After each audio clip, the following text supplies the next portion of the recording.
Allez, c'est parti. Bonjour à toutes et à tous. Aujourd'hui, j'ai le plaisir de recevoir Alexandre Viol. Salut Alexandre, comment vas-tu? Salut, écoute, très très bien. Merci de me recevoir et j'ai hâte de discuter avec toi de tous les sujets que tu m'as préparés. Yes, en plus, merci d'avoir pris le temps dans cette actualité assez dense de répondre, de venir au micro. C'est très très sympathique. Donc, Alex, t'es bien connu des amis trailers déjà, car tu cumules déjà pas mal de casquettes. Pour commencer, c'est pas celle que tu mets le plus en avant, mais tu es un excellent athlète qui performe au plus haut niveau français. Pour ceux à qui ça parle, tu as une cote de 800 plus 820, 830 ITRA. Ah, c'est quand même pas mal. Notamment, tu es venu chercher une très jolie deuxième place sur la première étape du Challenge national qui s'est déroulé en Bretagne, près de Saint-Malo. Manche qui bénéficie aussi d'une jolie densité, bah, du fait aussi que ce soit Challenge national, et qui a été remporté de bien belle manière par Boris Orlac. Deuxième casquette, également pardon, team manager de la Colibri Trail Academy. Tu vas nous expliquer quel est ton rôle au sein de cette structure pour les jeunes trailers et traileuses. Et pour finir, tu as co-créé et tu animes le podcast Le Trail qu'on aime. Excellent podcast avec tes compères Mathieu Delpeuch, Nicolas Martin, Théo Robin, Margot Lemap. J'en oublie ou C'est c'est ça, c'est bon? t'as fait le tour, c'est bon. Ok, donc ça va, tu t'ennuies pas? Non, je m'ennuie pas et tout tourne beaucoup autour du trail, mais écoute, quand on est passionné comme je le suis, c'est super chouette de pouvoir multiplier ces casquettes et je prends énormément de plaisir dans chacune d'elles et les trois se complètent plutôt bien, donc non, non, franchement que du positif. Ok, cool. Bah écoute, ce qui nous rejoint aujourd'hui, enfin ta présence ici, c'est que tu as aussi un intérêt assez prononcé pour la préparation mentale. Et c'est tout l'objet du podcast, évidemment. Et c'est toujours assez intéressant d'avoir des profils comme le tien, parce que à la fois tu es un athlète, donc j'aime bien recueillir ses expériences en tant qu'athlète, ce qui a marché, pas marché, est-ce que ça m'intéresse pas, j'ai tel a priori, voilà, pour vraiment avoir quelque chose de large. Et en plus de ça, tu es encadrant, coach ou voilà, team manager, on va dire, dans ton cas. Et comme tu proposes une structure globale d'accompagnement à tes athlètes, on va aussi discuter de ça, savoir dans cet accompagnement comment tu intègres, si tu intègres déjà, ou comment tu intègres la préparation mentale, comment c'est accueilli, si oui, comment tu t'y prends collectivement, Mm. individuellement, tout ça. Donc voilà. Voilà un peu la trame de l'épisode. Est-ce que ça te convient? C'est parfait. Allez, bah c'est parti. Écoute, je te laisse te présenter, nous expliquer un peu ton parcours et d'où tu viens, comment t'en es arrivé là aujourd'hui. Alors moi je suis donc Alexandre Viol, j'ai 29 ans, je suis originaire du Cantal et alors j'ai commencé le trail, ça va faire une petite dizaine d'années. Je suis footeux à la base et on est pas mal dans ce Toi cas-là. aussi.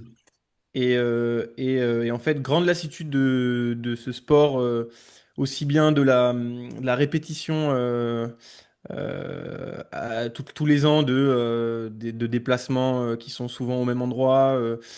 C'est le foot, c'est quelque chose de très peu changeant, on va dire. Ouais, répétitif. Ouais, ouais. Et aussi au niveau de l'état d'esprit du foot où je me retrouvais plus du tout. Et puis, c'est avéré que quand j'ai commencé mes études à la fac à Clermont-Ferrand, j'avais plus trop le temps de m'entraîner. Et du coup, je me suis mis à courir pour m'entretenir un petit peu physiquement. Et puis, je commençais à l'époque à faire j'allais toujours courir, je faisais 10 kilomètres.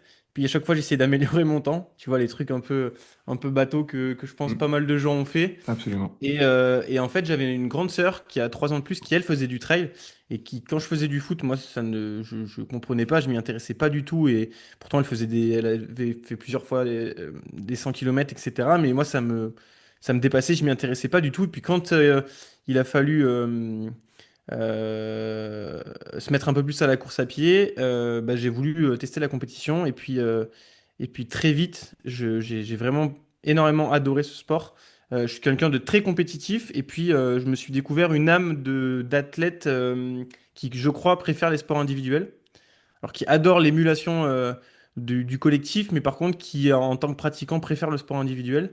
Et peut-être que toi, dans les gens que t'encadres, il y a peut-être des prédispositions ou des paramètres qui font qu'il y a certaines personnes qui peut-être sont plus amenées à être compétents et compétitifs dans le sport individuel Ouais, et sur le à s'y collectif ou retrouver un pas, peu ouais. plus que sur le collectif. En tout cas, moi, je m'y retrouvais énormément et très vite, voilà, de fil en aiguille, Je me suis plongé dans cette discipline. Très vite, j'ai été dans un club d'athlé parce que j'ai estimé que c'était la meilleure école pour apprendre.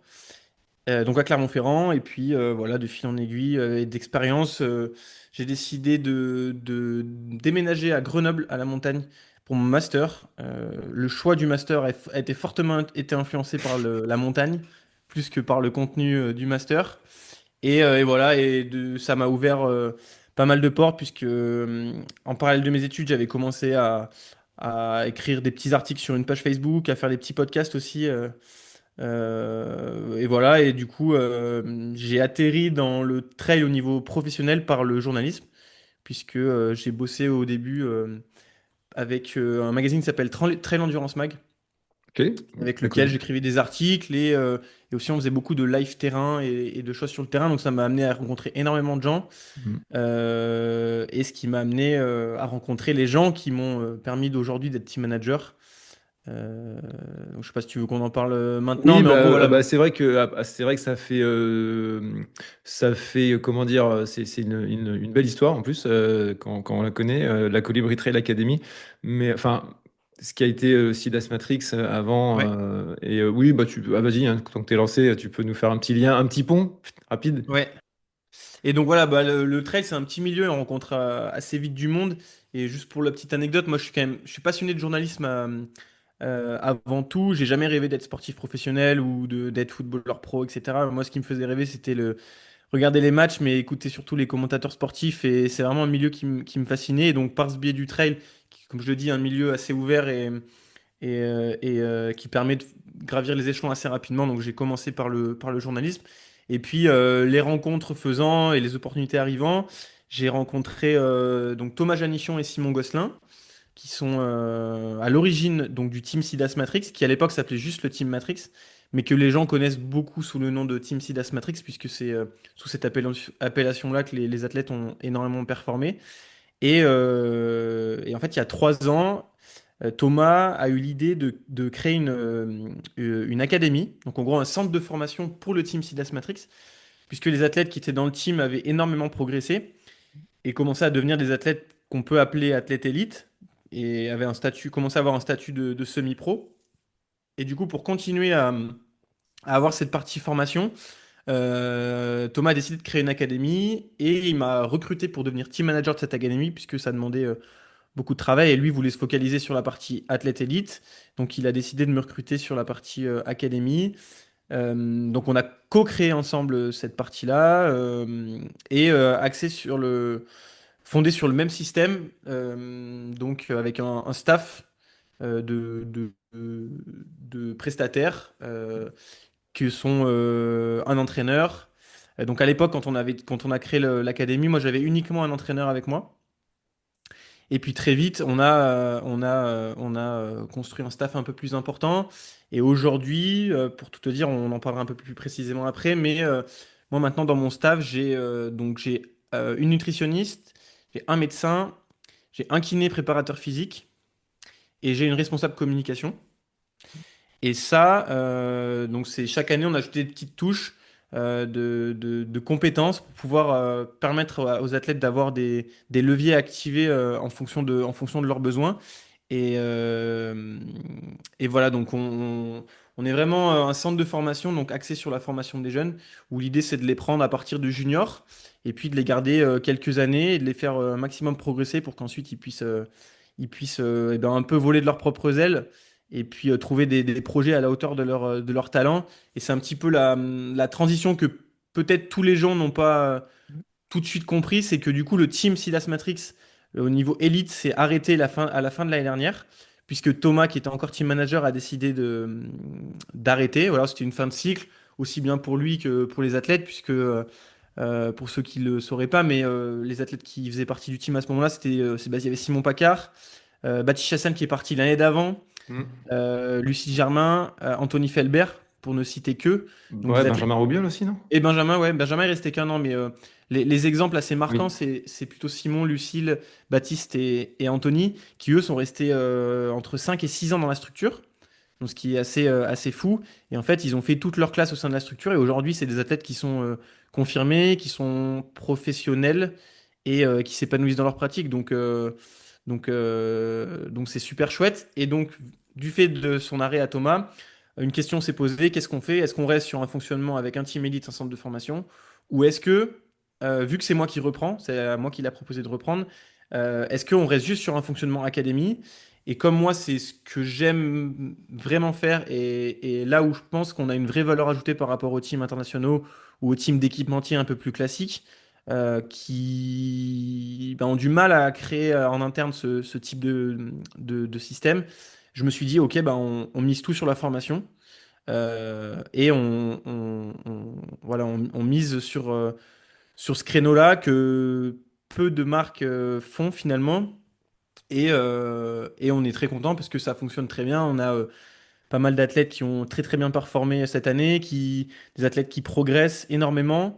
Et puis petit à petit, voilà, comme je l'ai dit, on arrive à ajouter des petites touches avec ben voilà, un médecin qu'on a fait rentrer cette année et peut-être une prépa mentale qu'on va faire rentrer l'année prochaine. Yes, ok, c'est parfait, merci, c'est très complet. J'ai pas mal de questions déjà. Euh, Justement sur la team, déjà pour aider à comprendre pour les auditeurs, la plupart du temps, on va faire des généralités, donc oui, il y a des exceptions, mais la plupart du temps, un équipementier, donc un team, euh, donne une rétribution pour certains et du matériel. Et en général, l'athlète qui vient dans le team a plus ou moins déjà son staff. Ça dépend après Mm, du niveau de l'athlète, mais peut avoir son entraîneur, mm. voilà, a déjà sa structure, on va dire, même si c'est un grand mot dans le trail, la structure. Chez vous, ce qui a été innovant, c'est que vous allez chercher des jeunes. Donc, quand on dit jeune, c'est quel âge pour donner une idée? C'est Ouais. 16 ans, c'est 18 ans? Ouais, je l'ai dit, c'est à partir de junior, donc Ok, l'année de leurs 18 ans, donc ils peuvent encore avoir 17 ans et ne pas être majeurs quand on les recrute, mais c'est à peu près l'année de leur majorité, jusqu'à, ça dépend, là j'ai un athlète Thomas Butez qui pratique depuis pas si longtemps que ça le trail et qui est chez nous depuis 2 ans et qui est en train de énormément progresser et qui lui est senior 2, donc ça fait 2 ans qu'il est plus espoir. ok, Maintenant, il a un profil qui fait que l'académie est encore intéressante pour lui à son stade de développement. ok, Donc on ne se ferme pas à un âge précis. ok. On s'axe plutôt sur la maturité de l'athlète. Là, j'ai Ouais, deux filles. au besoin, quoi. Exactement. Là, j'ai deux filles que j'ai recrutées cette année, Eva Delafosse et Blenwen Le, qui ont, elles, 23 et 24 ans et qui donc seront plus espoirs l'année prochaine. Et pourtant, c'est pas pour ça qu'on leur dit ah bah non, du coup, vous partez. Non, non, c'est vraiment ouais, par rapport au. C'est très au cas par cas, quoi. Et du coup, c'est là vraiment l'accompagnement. Du coup, tu t'occupes d'eux, enfin, vous vous occupez d'eux, comme tu as dit, nutrition, Ouais. mais surtout, bah, là, on va parler de la base, un peu l'entraînement. Mm. Ils viennent pas avec leur entraîneur, ils viennent pour avoir la structure complète que tu leur proposes. Alors, Donc, ça peut avoir des cas nous, c'est sûr particuliers. que la différence, c'est aussi pour ça que moi je voulais focus sur les jeunes, c'est que on se rend compte que des athlètes qui sont accomplis dans la pratique, ils sont capables d'avoir leur staff de leur côté, de se créer un petit écosystème autour d'eux qui va être intéressant. Maintenant, chez les jeunes, c'est un peu plus compliqué. Donc, nous, c'est là où vraiment on a toute notre valeur ajoutée, c'est que un jeune qui rentre chez nous, il a accès à cet écosystème de performance, comme on peut l'appeler, et sans avoir besoin de faire des efforts à côté pour voilà, gérer son staff, gérer ses contrats, etc. à côté. Nous, c'est du tout compris, si tu veux. Dès que l'athlète arrive, il a accès à tout, il a du matériel. L'athlète ne sort rien de sa poche. Et ensuite, moi, mon rôle, c'est d'avoir un maximum de ressources à lui proposer.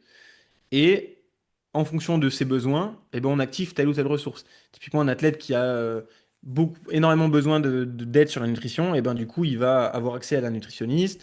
Un athlète qui rentrerait sans coach, on a fait rentrer des athlètes avec entraîneur qui ont gardé leur entraîneur et avec qui ça s'est très bien passé. Maintenant, moi en interne, j'ai la ressource pour leur proposer un entraîneur s'ils en ont besoin. Et ainsi de suite avec tout le staff. Euh, donc en gros, ouais, c'est un peu notre fonctionnement qui est totalement différent de la majorité des teams d'équipementiers. Nous, on est un team indépendant, on n'est pas un team d'équipementiers. Moi, j'ai 3 partenaires privés qui m'aident, qui me donnent un budget. Et avec ce budget-là, moi, mon rôle, c'est justement de créer le meilleur écosystème de performance et d'épanouissement des athlètes pour qu'ils performent à terme. Tu peux citer tes trois partenaires? Ouais, du coup, c'est Sidas, donc la marque de chaussettes et de soins du pied, Millet, Voilà, marque de montagne française, et puis le Vieux Campeur, donc Ok. un distributeur français. Donc on a que des partenaires français, que des partenaires fidèles surtout, qu'on a depuis très longtemps, et avec qui on a des échanges très concrets, quoi. Voilà, on les voit, on discute. Au-delà de ce qu'on leur vend au niveau de la performance, ce qui leur plaît dans le projet, c'est tout ce qu'il y a autour et tout cet accompagnement lié à la formation des jeunes, quoi. Ok, et du coup, par rapport à cet accompagnement global que tu proposes, on en a parlé justement en préparant l'épisode, c'est assez récent, tu as fait appel à une préparatrice mentale. Euh, explique-nous un peu comment tu as eu déjà cette démarche, comment tu as eu l'idée, est-ce que c'était pour préparer un événement particulier, est-ce que c'était plutôt pour un vernis global que tu souhaitais proposer à tes athlètes? Comment ça s'est passé? Alors, à l'origine, c'est venu donc de Théo Robin, qui est le kiné et préparateur physique de l'académie, qui a une structure qui s'appelle, lui, Cap Prévention. Et donc, c'est une structure de kiné et d'entraîneur.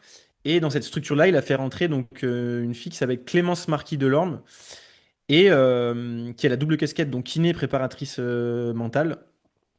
Et lui a testé et nous en a dit que du bien. Et quand s'est posé la question de savoir si on le mettait en place dans l'équipe, en fait, on a un athlète, donc Thomas Butès, qui lui, on avait identifié que c'était un levier qui était assez important pour lui. Et du coup, Thomas a souhaité donc faire appel à Clémence, avec qui ça a très très bien fonctionné.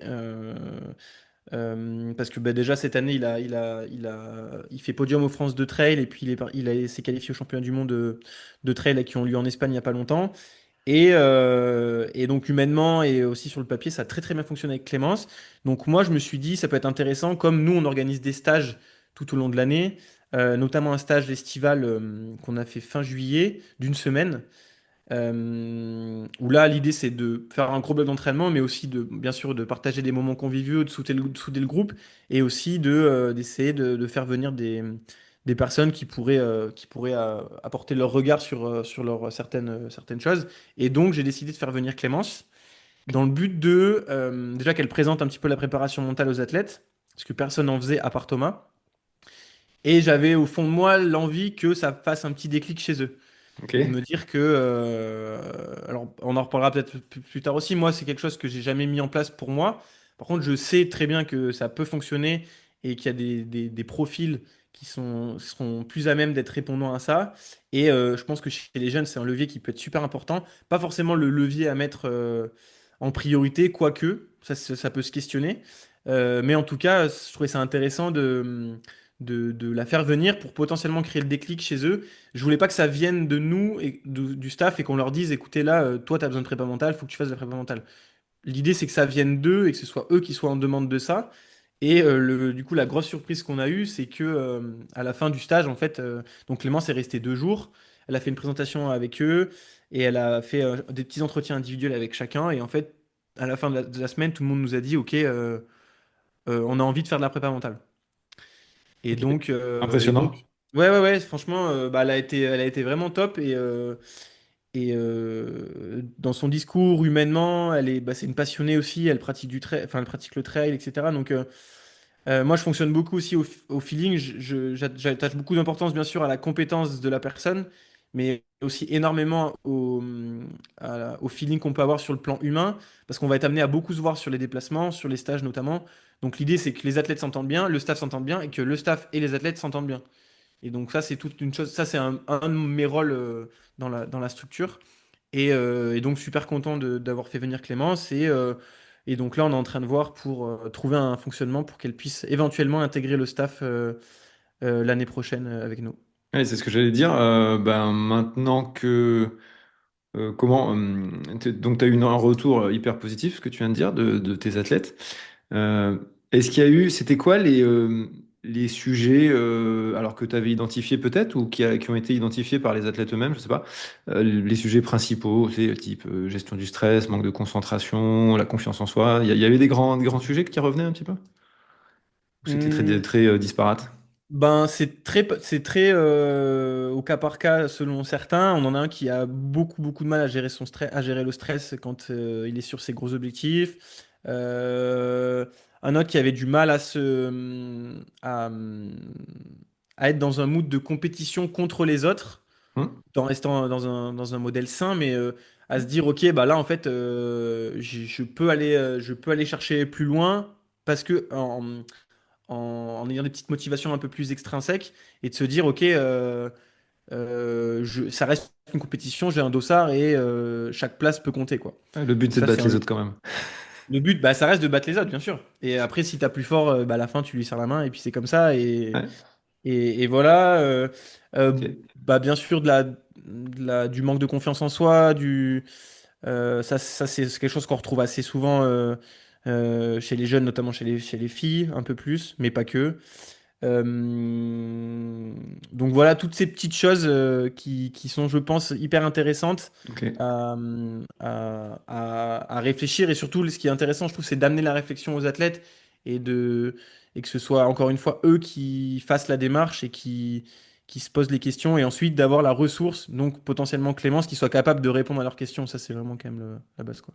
Et ouais, c'est pas facile, c'est justement adresser à une team ou une équipe, tu vois, on est un peu entre les deux parce que je prends, je sais pas, l'exemple d'une équipe de rugby, on va adresser un collectif et c'est aussi important que les entraîneurs et coachs soient dedans parce que sinon Mm. ça marche pas.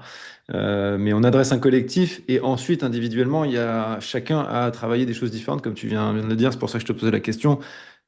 Chaque athlète est différent. Il y en a un qui va avoir besoin de se mettre plus dans le fight, l'autre qui, au contraire, est un peu trop et il Mm. va falloir redescendre d'un cran pour qu'il soit plus tranquille. Et ça, ça s'adresse individuellement. Et là où aussi c'est intéressant, c'était une des questions que tu as déjà répondu, c'est comment, justement, quand tu identifies un sujet qui pourrait être bénéfique à ton athlète. C'est un peu plus simple, entre guillemets, quand tu vas parler, par exemple, pour comment dire, de l'entraînement physique. Il te manque, j'en sais rien, moi, t'as bien sûr, sur la dernière course, il t'a manqué un peu de caisse Mm. pour finir, donc on va axer l'entraînement sur ça. Ou les départs, tu galères un peu, t'as pas assez de vitesse pour les départs, il faudrait peut-être un peu faire un cycle de vitesse. Je dis des trucs Mm. comme ça. Moins facile justement d'amener peut-être des sujets psychologiques, mentaux avec des athlètes justement. Ouais. Après là-dessus, je trouve que dans le trail, on est une discipline qui est assez ouverte là-dessus. Et je pense pour connaître d'autres sports, et notamment les sports collectifs, où c'est un peu moins...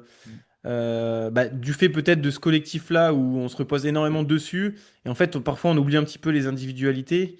Et mine de rien, pour faire un très bon collectif, il faut que les individualités se sentent bien aussi dans ce collectif. Et c'est intéressant là, de prendre un petit peu chaque athlète, là en l'occurrence, et d'arriver à voir bah, qu'est-ce qui peut être bénéfique pour lui, pour aussi tirer vers le haut le collectif. Parce que chacun s'apporte mutuellement, donc ça c'est super intéressant pour nous. Et ouais, comme je te dis, je pense que dans le trail, on est quand même plutôt ouvert là-dessus. Et ça me fait penser aussi que même si j'ai jamais fait très concrètement de la prépa mentale, je pense qu'on a fait tous indirectement, notamment quand on fait du trail et quand on peut-être aussi quand on fait des distances un peu plus longues ou des trucs très classiques où il faut découper sa course. Bah là, je vais être dans tel état d'esprit, cette deuxième partie de course dans tel état d'esprit, etc. Mais moi, c'est quelque chose que de plus en plus je trouve primordial, l'aspect mental, et aussi peut-être du fait que physiquement, bah, je pense être clairement en dessous par rapport à certains d'autres personnes qui auraient pu faire les mêmes performances que moi. Par contre, j'ai l'impression, en tout cas, je me sers de la partie mentale pour vraiment me tirer vers le haut, et je pense que j'ai pas une forme de prédisposition, mais je sens que c'est une de mes forces. Et peut-être qu'il faudrait la développer et continuer à bosser dessus avec un prépa mental. C'est en réflexion d'ailleurs. Mais des différentes discussions que je peux avoir avec des gens passionnés et des pratiquants, on se rend vite compte que le mental, c'est quelque chose de, de, de, de tellement important ouais, c'est un Ah, c'est facteur qui primordial. aujourd'hui devient clairement primordial et il faut pas dire c'est 80% de physique, 20% de mental. Les deux sont liés, les deux sont à travailler.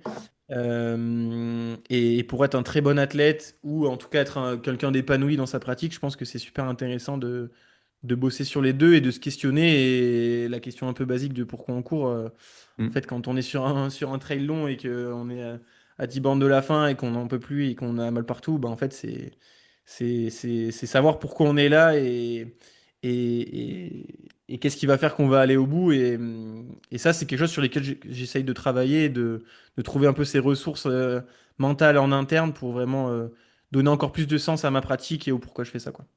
Alors c'est vrai que c'est marrant parce que ce que tu dis me fait penser un peu bah, à la mode du why. T'as ton why quand tu cours, t'as ton pourquoi.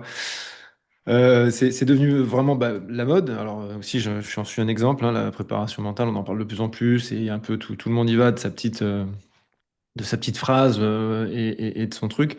Et bah, moi, l'idée de faire ce podcast, c'est justement d'avoir des choses concrètes à raconter et bah, avec voilà, des gens comme toi qui expliquent pourquoi, comment, qu'est-ce que je souhaiterais mettre en place, etc. Parce qu'on a aussi des a priori des fois et c'est pas du tout ça. Et tu parlais de distance en trail, et c'est ça qui est rigolo parce qu'il y a encore des barrières entre le coureur qui se dit très fort parce que moi, je fais des entraînements de dingue, je m'entraîne 15-20 heures par semaine, mon mental, c'est solide, quoi. Mais pour ce gars-là, ça sera pas la même chose, quoi. On va peut-être avoir une autre approche justement qui va pas forcément être je vais faire une préparation mentale pour être un monstre absolu, un guerrier. Mais au contraire, pour être peut-être plus calme, plus zen, plus tranquille et aller plus loin quand même, parce que Mm. en étant moins stressé, en se mettant moins de charge et en étant plus dans la souplesse, on va dire, ça aide le corps à avancer plus vite et aller plus loin. Est-ce que tu as vu, ça fait 10 ans que enfin, que tu fais du trail, mais ça fait quoi? Bah, ça fait 5 ans au moins avec l'académie, enfin Matrix, Sidas Matrix. Là, ça va être la quatrième année l'année Quatrième prochaine. année où tu t'es dans un environnement professionnel et voilà, tu côtoies beaucoup de gens, t'as pu voir une évolution justement de ces questions-là, comme on a vu l'évolution énorme de l'entraînement, de la consommation, de l'alimentation. Est-ce que ça, les athlètes en parlent plus? Est-ce que ça s'ouvre plus au sujet? Comment tu ressens ça? Oui, oui, très clairement, c'est quelque chose dont on entend encore de plus en plus parler, qui j'ai l'impression, a jamais été trop tabou, mais en fait est venu naturellement, j'ai l'impression, puisque encore une fois, quand tu veux performer et que le niveau augmente, bah, il faut activer des leviers supplémentaires, et le levier mental était un levier qui était, je pense, un peu sous-estimé avant, et qui maintenant est devenu primordial, et du coup, nécessairement, bah, on voit de plus en plus de gens qui font de la prépa mentale, qui ont des psychologues, parce qu'on parle de la prépa mentale. Mais en fait, ça peut englober aussi plein de choses. L'idée, c'est aussi d'activer un levier pour la performance, mais aussi activer des leviers pour se sentir mieux dans sa vie, mieux dans sa peau, plus en confiance, etc. Donc ça, tout est lié aussi. Et puis, et puis voilà. Ouais, Et c'est. ouais, quand toi, tu vas accompagner des jeunes athlètes, c'est ça aussi qui va être hyper intéressant parce que tu les as à une période hyper charnière quoi, de leur vie. Mm. Tu les as sortis de l'enfance, enfin, grande enfance évidemment, mais en général, on vit encore chez ses parents, plus ou moins, et voilà, on commence les études, et tu vas les tenir jusqu'à plus ou moins début, rentrer dans la vie adulte. Mm. Et c'est justement cette période hyper importante de construction, évidemment d'un athlète. On est là on parle de performance, mais tu construis aussi des êtres humains, des hommes et des femmes. Et si ça se construit pas correctement, je veux dire, la performance c'est tellement secondaire derrière qu'il Mm. n'y a plus rien qui fonctionne. Exactement. Donc ça aussi, c'est ultra important, enfin, surtout dans votre cas, quoi. Ouais, bah nous, c'est clairement Enfin, moi, c'est en tout cas mon objectif principal. Je vends pas aux athlètes qui vont tous performer, tous réussir, tous devenir pro, semi-pro. Moi, ce que je leur dis, c'est qu'ils vont se retrouver dans un écosystème, comme je l'ai dit, de performance et aussi d'épanouissement. Et le but, c'est de lier les deux. Et de toute façon, on s'en rend bien compte.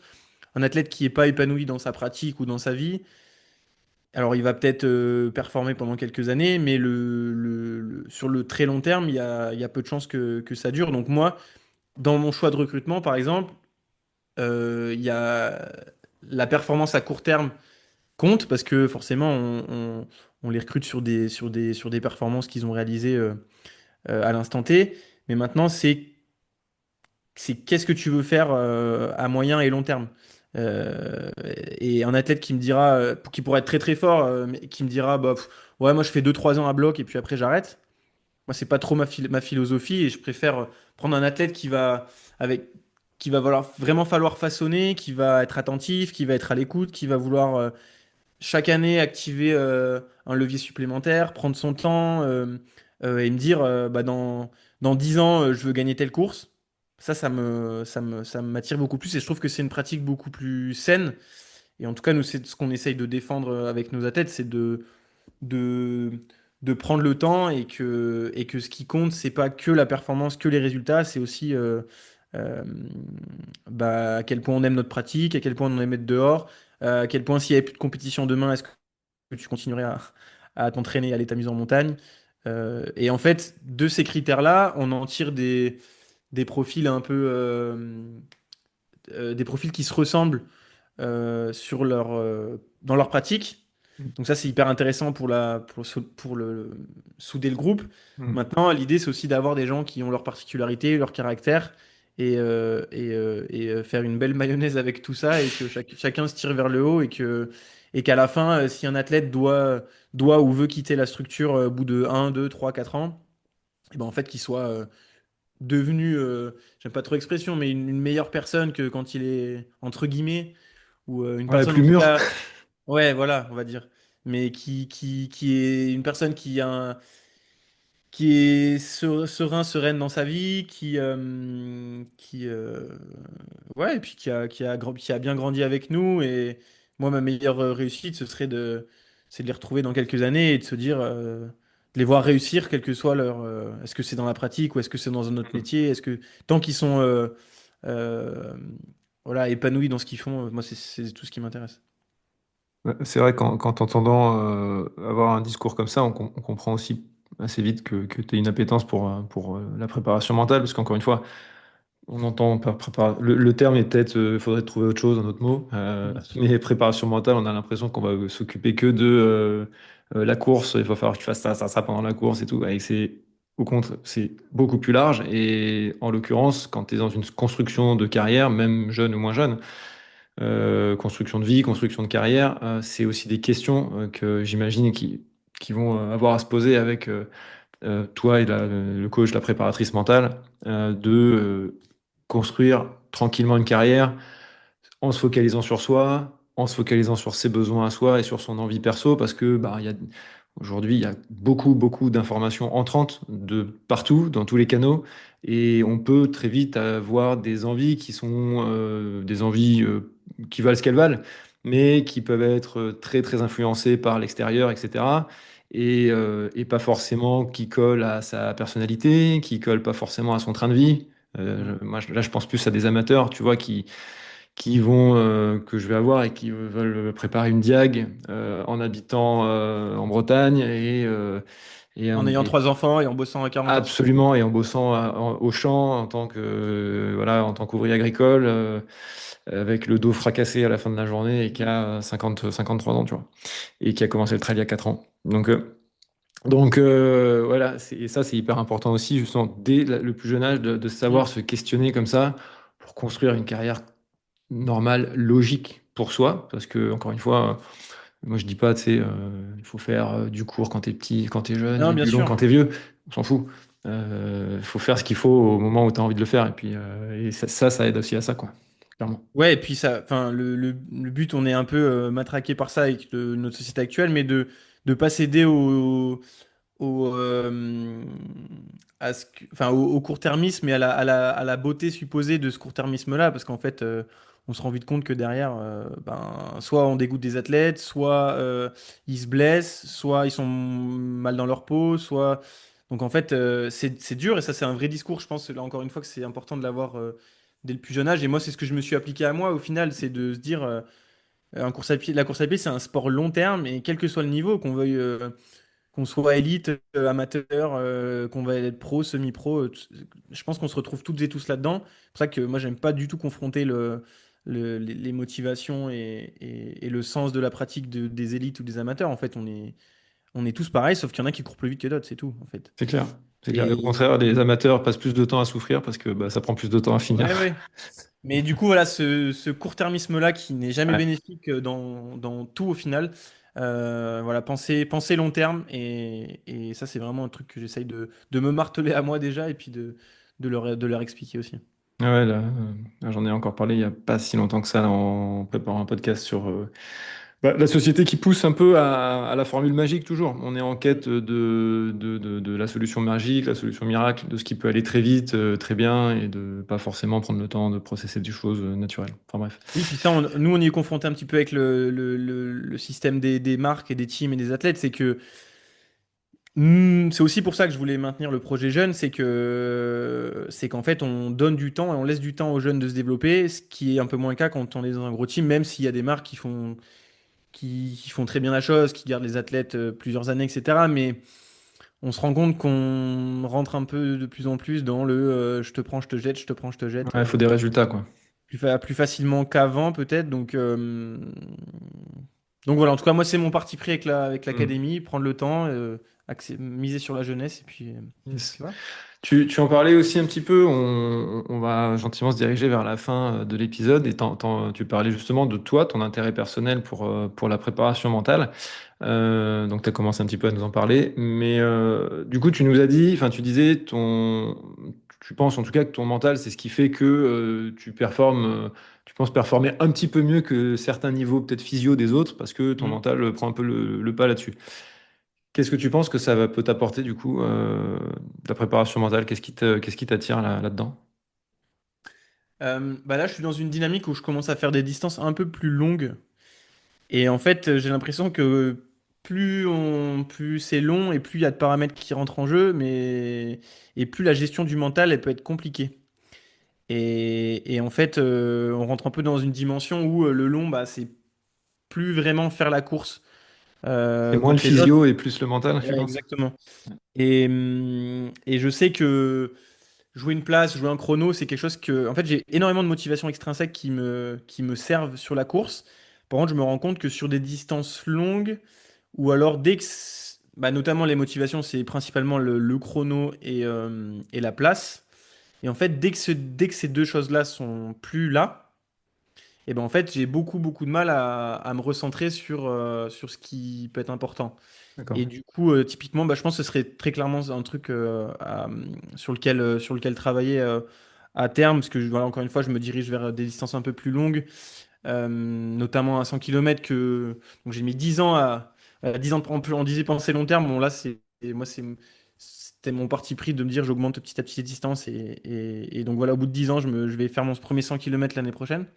Lequel? Euh, donc c'est un trail dans le Cantal qui s'appelle l'UTPMA, l'Ultra Trail du Puy-Marie, Ok. qui est 112 km et un peu plus de 5000 mètres de dénivelé positif. C'est le seul 100 km du Cantal. Et du coup, ça me fait penser que alors, je suis pas un athlète de haut niveau et j'ai une pratique de bon niveau et j'aime ça et j'aime cette démarche de performance et ce que ça m'apporte au quotidien. Mais moi, ce que j'adore par-dessus tout, c'est en fait faire des courses qui résonnent en moi. Et donc, ça, c'est un peu en lien avec ce qu'on disait tout à l'heure, mais Hmm. moi, je sais qu'il y a quelque chose, et on en parlait avec les jeunes notamment, ça m'a marqué une discussion qu'on avait eue pendant le stage d'été, où moi je leur disais, alors c'est à des niveaux différents, et forcément, j'ai aucune obligation ou d'aller faire des courses de très haut niveau, des courses de renommée mondiale, etc., parce que je prétends pas à ça, parce que c'est pas mon niveau. Mais moi, ce qui me passionne, c'est de faire des courses qui résonnent en moi, et notamment des courses dans le Cantal, où en fait, ça pour le coup, c'est quelque chose qui me permet d'avoir très souvent une forme de supplément d'âme sur les courses que je fais. Et on en revient aussi à une motivation extrinsèque, mais du coup, j'ai quelque chose en plus Hmm. quand je cours dans le Cantal, parce que je me suis tellement approprié l'endroit et je le vois tellement comme un endroit un petit peu refuge et dans lequel j'adore être. Et ce qui fait que du coup, bah, même si ça va pas très bien, même si la place va pas très bien, même si le chrono va pas très bien, j'ai toujours ce petit truc en plus du fait de courir chez moi dans le Cantal. Et ça, c'est quelque chose que je remarque et c'est souvent les courses dans lesquelles je suis le plus performant. Et en fait, on en revient toujours au même. Si on fait quelque chose qu'on aime dans un endroit qu'on aime, et ben très souvent, il y a une performance au bout. Et donc voilà, ça rejoint un petit peu. C'est pour ça qu'on Ok. me voit souvent prendre des dossards dans le Cantal, mais en fait, j'adore. Moi, j'ai besoin de faire des courses qui me stimulent, qui me plaisent au niveau du parcours, au niveau de l'ambiance, au niveau des gens que je vais retrouver aussi. Et ça, je pense que c'est intéressant d'identifier ça en... pour soi. Hmm. Euh, Éventuellement le bosser avec un prête mental pour ensuite activer encore plus ce levier-là sur une course. Et ça me fait penser à aussi une discussion qu'on avait eue au stage où en fait on a un athlète qui, lui, l'une de ses motivations principales, c'est courir pour le collectif. Et il il est vraiment plus performant quand il a la sensation qu'il court pour les autres. Ouais. Et en fait, là aussi, c'est intéressant d'avoir des discussions avec un prêtre mental, ou comme on a pu l'avoir avec Clémence. C'est moi, dans mon rôle de team manager, ça peut énormément me servir aussi, Hmm. puisque quand on les voit sur les ravitaux ou sur les points de passage, d'arriver par des mots, par des gestes, par des phrases assez courtes, d'activer ce levier-là pour les rendre plus performants et leur permettre d'aller plus loin dans l'effort. Et ça c'est aussi quelque chose que j'ai envie d'ajouter à mon rôle de team manager, qui je pense peut être super intéressant.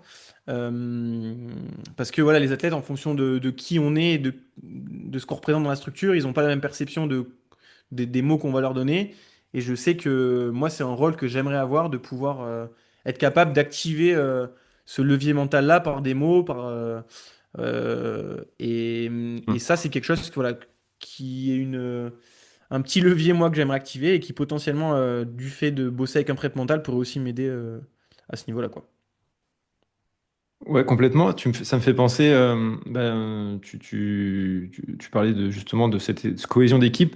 On a beaucoup entendu récemment l'équipe de France, enfin Mm. tout le staff de l'équipe de France, Adrien Séguré en particulier, et les athlètes parler justement de cette année en particulier, mais c'était déjà fait depuis longtemps, mais on a beaucoup, beaucoup, beaucoup entendu parler du collectif. Mm. Parce que on sait qu'on est une nation forte, il y avait des choses à défendre en termes de collectif et de médailles, de peser sur les autres, et je trouvais que le discours était assez neuf, justement, d'entendre ça Mm. dans un sport individuel, Mm. d'intégrer du collectif. Alors je sais qu'Adrien est très, très ouvert à ça, il se forme beaucoup dans les sports co, le rugby et tout, venant du Mm. sud-ouest, m'étonne pas. Mais, force est de constater que ça a fait quand même beaucoup d'effets aux athlètes. Dans ce que j'ai pu entendre, toi, tu étais sur place, c'est pour ça que Mm. je te demandais hein, de réagir là-dessus, mais on les a beaucoup entendus parler de ça. On les a beaucoup entendus après la course expliquer dans certains cas. Alors, je les ai pas tous en tête, mais j'ai Mathieu Delpeuch, le cas où il passe à côté de sa journée et finalement il se dit, il y a Nice derrière, Rousset, Séguré, et je vais aller l'aider à faire sa course. Il y a Louison et Benjamin Benjamin. Robiol au moment, il dit Benjamin aurait peut-être été un peu au-dessus de moi et aurait pu partir, mais à deux, on était plus fort quand même. Et c'était trop beau en plus ce qu'ils ont fait Mm. avec Jim Wemsley. Enfin, j'y cru quoi, putain. Mm. Mais voilà. Et donc ouais, c'est hyper important. Et comme tu dis, il y a le levier. Il y a Baptiste Chassagne, il n'y a pas trop besoin d'activer ce levier. Il est naturellement très sport co et tout. Mais ouais, hyper important. Et j'imagine que tu l'as senti pendant ces mondiaux comme tu étais sur place. Ouais, ouais, ben là-dessus, c'est super intéressant. Après, il y a forcément, c'est un peu plus facile d'amener ça avec l'équipe de France, puisque bah, déjà, on court pour un pays et il y a des médailles par équipe, dont la France fait l'un de ses objectifs prioritaires à chaque fois, à chaque championnat. Donc ça, c'est sûr que on va dire, un petit peu plus facile d'activer ça en équipe de France. Maintenant, faut-il encore le faire et bien le faire. Et là-dessus, Adrien, ben, je pense que c'en est un des acteurs principaux. Après, c'est pas le seul membre du staff qui doit activer là-dessus, mais je pense que c'est lui qui a amené cette dynamique-là, même si on l'avait aussi à l'époque avant avec son prédécesseur. Mais là, on a entendu des athlètes c'était assez frappant, qui disaient qu'ils couraient plus, enfin, qui couraient en priorité pour le collectif plutôt que pour leur place Mm. individuelle. Et ça, en fait, quand on arrive à lier les deux, encore une fois, c'est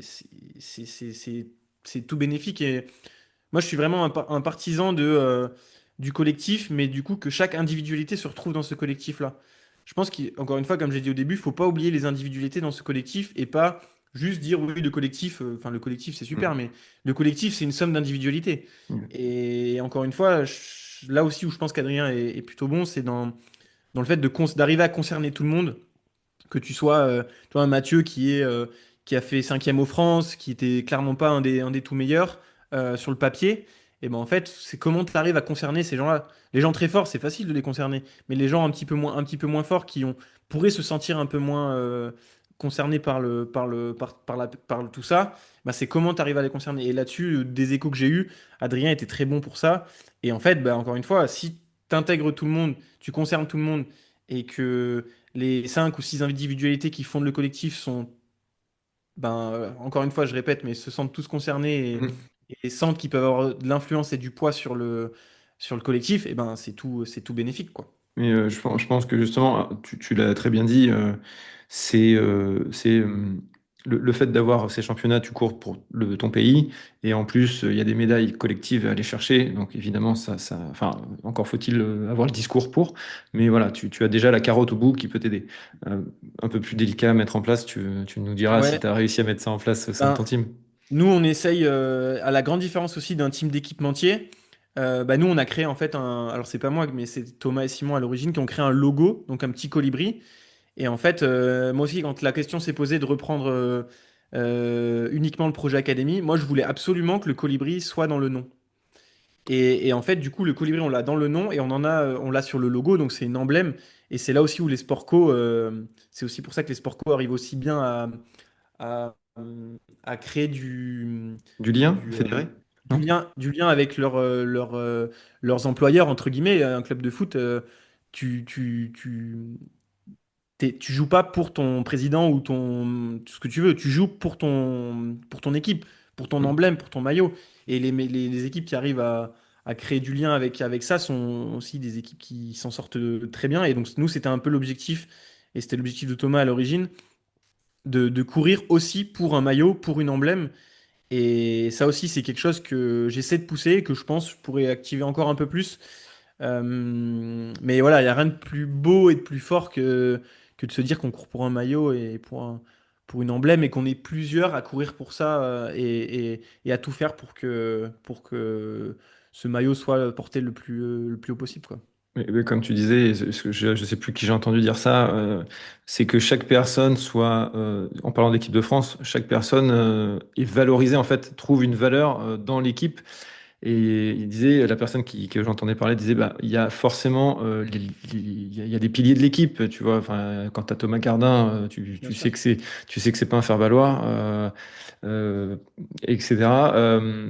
Benjamin Roubiol et d'autres. Mais c'est pour justement comment tu fais sentir que tout le monde est sur le même Mm, papier d'égalité, parce que tout le monde n'a pas le même niveau, mais que tout le monde a une valeur très forte dans l'équipe. Et c'est ça qui est, je pense, qui pousse évidemment à se sentir bien. Et là, c'est le parallèle entre la vie sportive, vie pro, vie personnelle.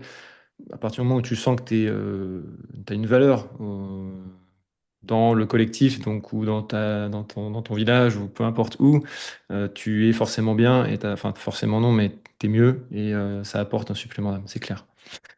mm. Écoute, on arrive à la fin gentiment de l'épisode.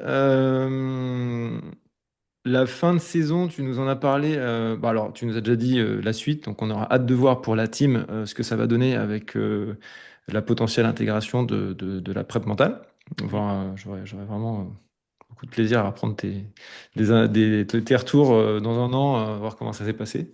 Et à titre personnel, tu disais que tu vas faire ton premier 100 km l'année prochaine, mais là, tu vas faire les Templiers. Ouais, J'ai été 80 bien km. renseigné. Ouais, c'est bon, t'es bien renseigné.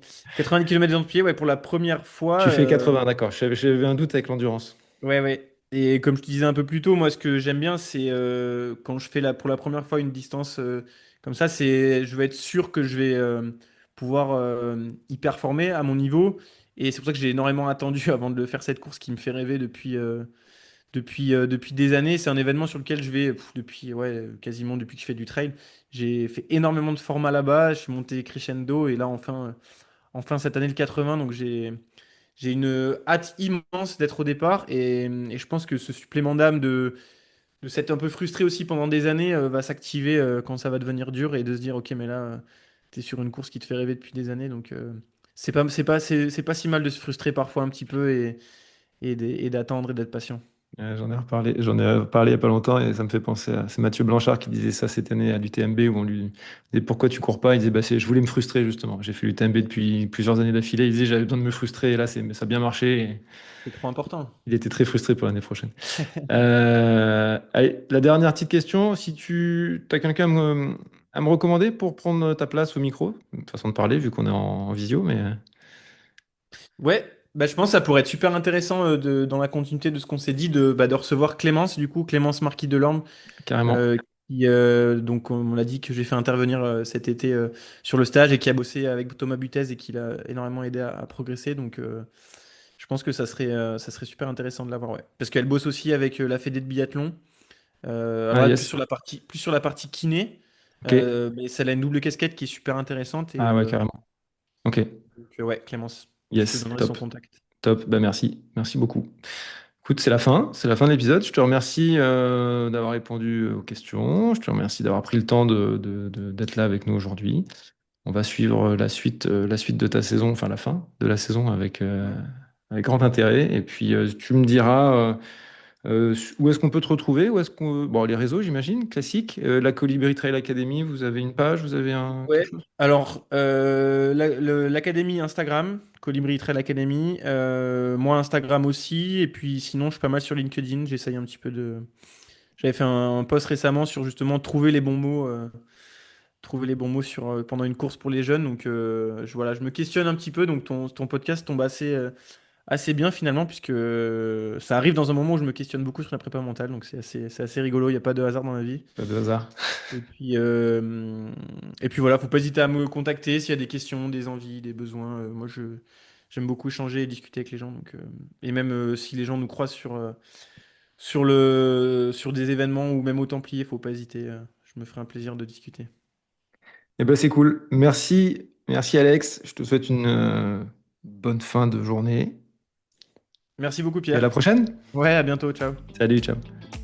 Cet épisode est déjà terminé, j'espère qu'il vous a inspiré ou apporté des pistes concrètes d'évolution. Si c'est le cas, merci de laisser 5 étoiles sur votre plateforme d'écoute favorite. C'est un geste simple mais tellement important pour soutenir ce travail indépendant et continuer de vous proposer des invités de qualité.